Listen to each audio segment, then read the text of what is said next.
All right, guys, it's the Bald-Bearded Bicyclist, and I am back. It is 2 weeks in a row trying to get back into the flow of things. We are in Chicago. It was July, and it was hot. You can see the temperature right there shows 97 degrees. I think that was probably a little off because we were sitting still. Once we get moving, I think that drops a little bit. But it was hot. We were sweaty. And this was Thursday's race. We actually skipped Wednesdays, and that was Brookfield. I will get into that in the vlog that I do of the whole trip. So subscribe and stay tuned for that. But we're going to go through the races first. I got good positioning here. And I had no clip-in problems because I adjusted my cleat. Like I said, I realized in the last race that angle was funky, and that was been screwing me up. So here is my big fatal flaw for this race. I had great start, and I didn't follow those wheels. I should have gotten right to the front on this course. It is a really tight turn coming up. You can see in the top right corner that bottom right corner in the map is a really tight one, and I felt confident with the speed that I could take this, so I don't know why I didn't get right to the front and take it like I wanted to. But I got a great start, and then I didn't keep moving up, and if you're not moving up, you're moving back. So I shot myself in the foot here, and you know, it's really hard to move up in these races once you start to fall back and you're not at the front of that group, because that turn in particular, you know, it's congested. You can't move up during it, and then everybody punches it out of there. You know, it was almost 1,000 watts coming out of that turn, because then you're getting the yo-yo effect, and it just kind of snowballs from there. Didn't do too bad coming out of there, but you could see a lot of other guys carried their speed better than I.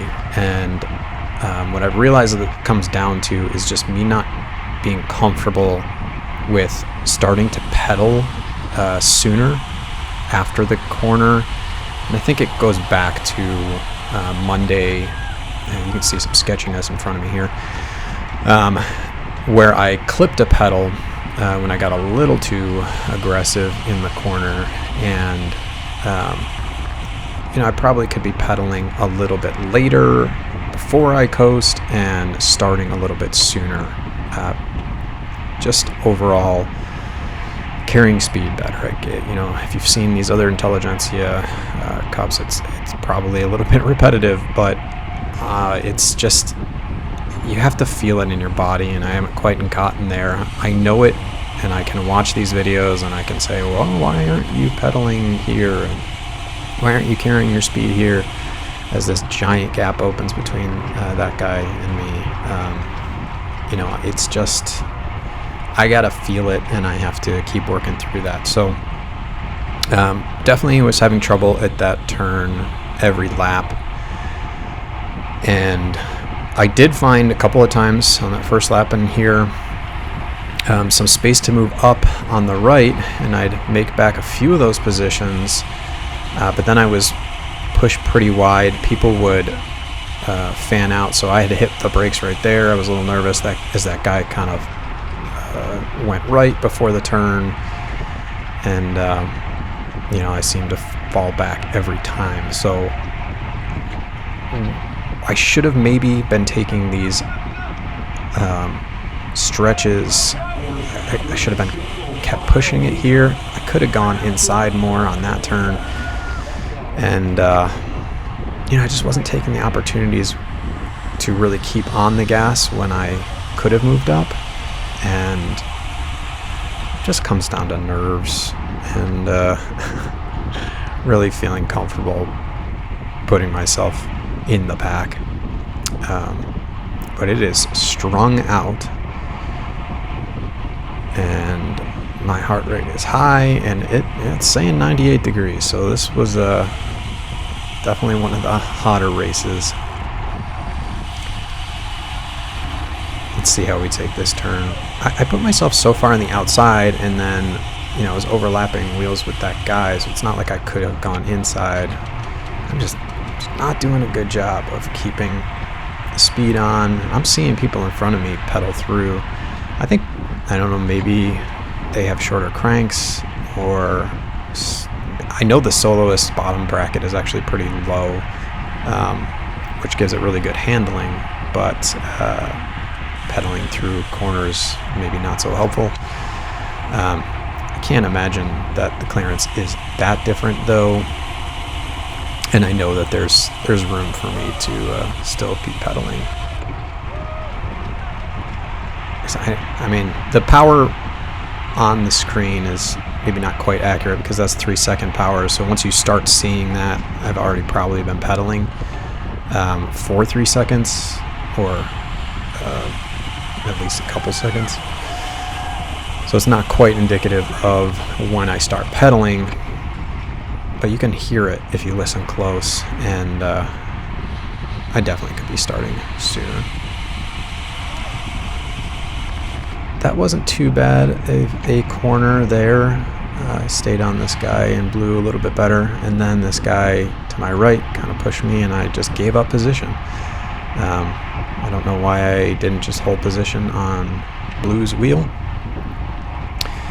but that tends to be my problem. I just too easily give up, and then I should have followed that wheel up on the left here, and I never went up on the inside.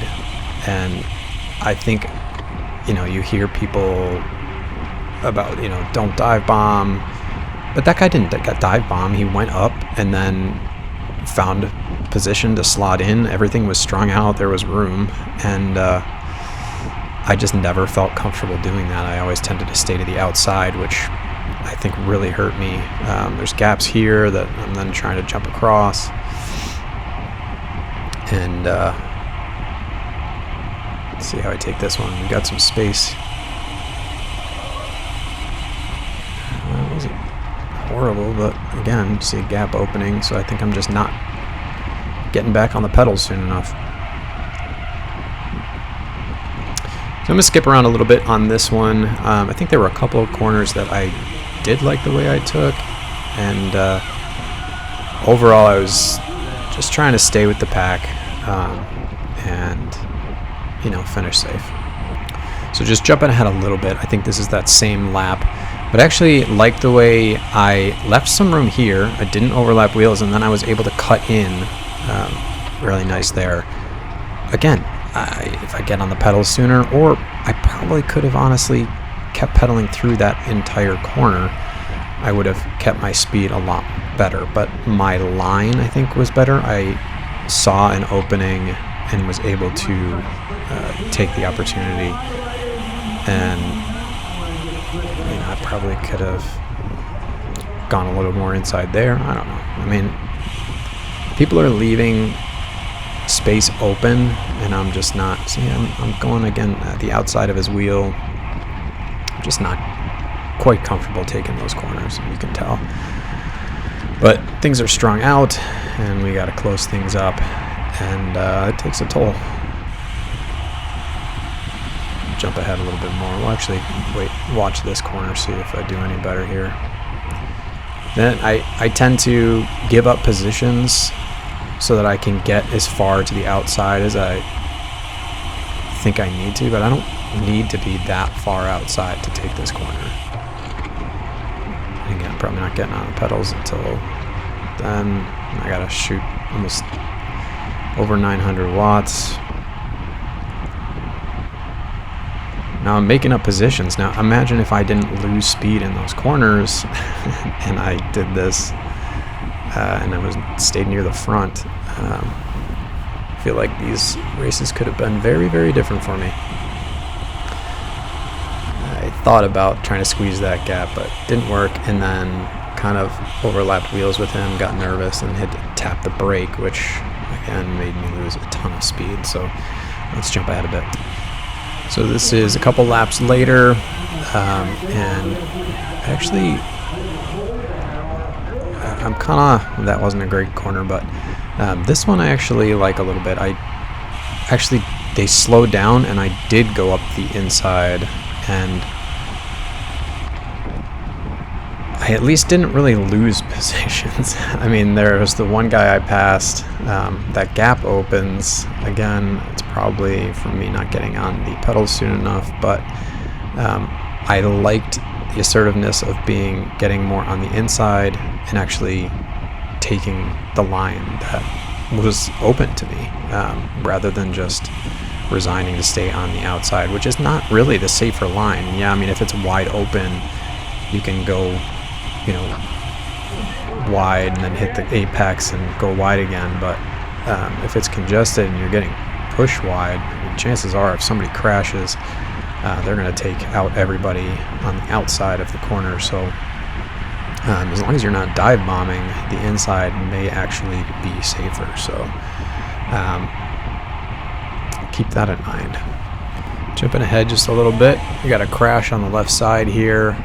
Lucky it looked like everybody was all right, but just kind of always got to be a little on edge with these. Like, I mean, that was a straightaway. I don't know exactly what happened, but I was able to kind of see it from a distance and hanging off the back here. I guess that's the one advantage. Not really anywhere near the crashes, but I'm also not in a position to do well in the race, so it is what it is. Jumping ahead. All right, so I think we're on around lap 14 to 16, and a bunch of gaps opening here. This is where I kind of mentally give up. You can see him soft pedaling 100 watts. And there goes the group. I didn't get pulled, which is, I guess, a win. I did want to stay on that group, and I think I didn't realize that there was such a big gap in front of those guys until I kind of pulled to the side and saw it. And, I put a little bit of a chase effort on here, and then I think I realized pretty quick that it's just not going to happen, and we're coming down to the end of the race anyway, so that's when things start picking up at the front. But I think this guy passes me, and I end up passing him again, and I think that's it. I came in, I think, 27th or something like that. I was, other than Mundelein, which was 16th, I think I was around 25th to 27th the rest of the races. So, it was another good learning experience. I think the big one here, I should have been more assertive in the beginning, stayed near the front. I could have taken that first turn and then not started off on the wrong foot, and then continued to work on carrying speed through the corners and taking the lines that I want, not putting myself in a bad position just because of what I perceive is safer and in reality is not actually safer. Nothing really else happens here. Stay tuned, like and subscribe. I've got one more race, which is Elgin. That was the Friday race, and then we raced and literally drove back to Buffalo immediately after. So that'll be coming hopefully next week, and then I will be working on the vlog, which may take a little bit longer to put together, but that should be a fun one. You get to see all about our trip and what we did in between the races. All right, thanks a lot. Like and subscribe.